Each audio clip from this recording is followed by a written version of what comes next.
Madam चिट्ठी भी जाए। ये क्या है? ठीक है, मैं बताऊं क्या? ट्राई करके देखो।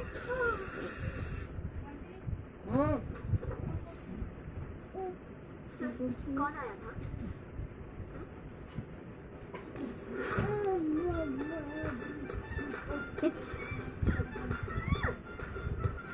शांत हो जा। तू एक बार मेरी बात को सुन ले। सुन तो, मैं जय नहीं हूँ, मैं उसका अफजल भाई हूँ। हम 3 भाई हैं। तू बोलता चला तेरा से एकदम। हाँ भाई, अभी अभी ड्यूटी खत्म हुई है। अभी भैया के लिए खाना बना रहा हूँ। तुम अभी सुनो, मेरी ड्यूटी अभी शुरू हुई है। ये देख। नमस्ते जी।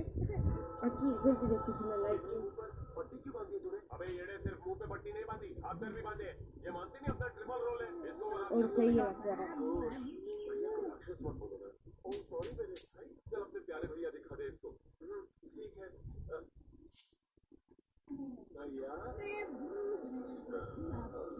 अरे बाबू को देख सुन। मैंने आपकी फेवरेट फिश करी बनाई है। किसने कहा मुझे फिश करी पसंद है? मामा ने कहा था। नहीं यकीन हो गया? उसे भी देख रहा हूँ लेकिन एक चीज हो सकती है, तू उससे अपना बदला ले लेना और मैं अपने पैसे ले लूं।